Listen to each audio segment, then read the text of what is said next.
عظیم trust جو ہے جب وہ شروع ہوا سن 2002 میں تو پہلے اسکول میں اس کے 17 بچے تھے.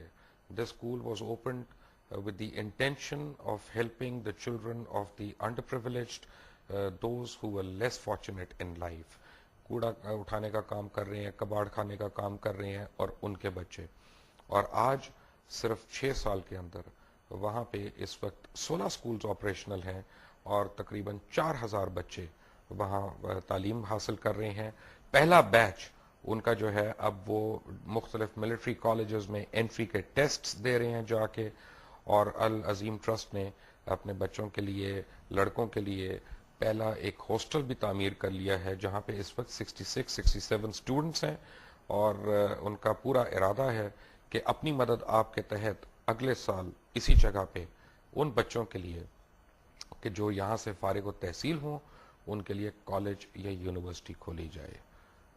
It is my privilege, it is my honor to present to you the man who had this dream.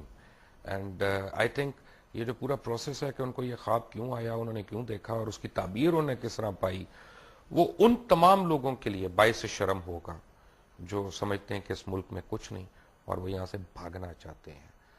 Brigadier Javed Ahmed Satti. Brigadier صاحب, تھینک یو ویری مچ. آپ کا اوٹا سے آئی یہاں پہ. It's an honour and a privilege to have you with us. اور جتنی آپ کی محنت ہے, جتنی آپ کی جد و جہد ہے, ہم تو صرف اس پہ باتیں کر سکتے ہیں, لیکن آپ تو روز اس کو ہر روز 24 گھنٹے دن میں جی رہے ہیں. You are living this dream. But آپ کا نام تو ستی ہے, آپ کا نام جاوید ہے, یہ العظیم کہاں سے آ گیا؟ بسم اللہ الرحمن الرحیم. سب سے پہلے میں آپ کا شکریہ ادا کروں گا کہ آپ نے اس پروگرام میں مجھے دعوت دی اور اتنے اچھے الفاظ العظیم ٹرسٹ اور اس تعلیمی منصوبوں کے حوالے سے آپ نے استعمال کیے.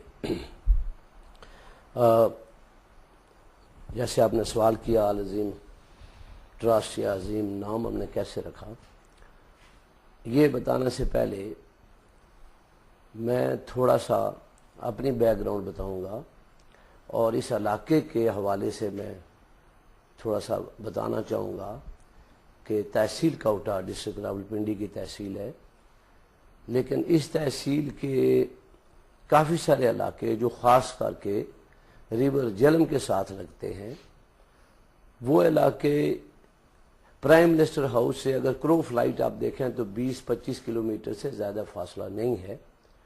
لیکن اس وقت بھی کافی ساری یونین کونسلز ایسی ہیں جو کہ 60% سے بھی زیادہ علاقے ابھی تک وہاں بجلی نہیں ہے, اور لوگ اپنے اپنے ولیجز میں پیدل چل کر پہنچتے ہیں. تعلیمی لحاظ سے جب باقی سہولتیں وہاں پہ نہیں ہیں تو تعلیمی لحاظ سے بھی آپ اندازہ کر سکتے ہیں کہ آج سے 50-60 سال پہلے وہاں پہ حالات کیا ہوں گے. اور ہمارا گاؤں جو کہ روڈ ہیڈ سڑک سے تقریباً 1.5 سے 2 گھنٹے پیدل مسافت پر واقع ہے, وہاں سے چل کے ہم لوگ 2 گھنٹے سفر کرتے تھے تو سکول پہنچتے تھے, اور پرائمری سکول, ہائی سکول, اور پھر گورنمنٹ کالج کوٹا سے میں نے ایف اے کیا, اور یہی حالات سب بچوں کے لیے تھے. ایف اے کرنے کے بعد میں نے مختلف جگہوں میں راولپنڈی, لاہور اور وہاں مختلف جگہوں پہ مختلف دفتروں میں اپلیکیشن دی کہ کہیں کلیریکل جاب ہی مل جائے. کہیں سے کال تک نہ آئی. میرے والد ایک مزدور تھے اور ایک بہت بڑے کنبے کو وہ مزدوری کر کے حق حلال کمائی سے پالتے تھے.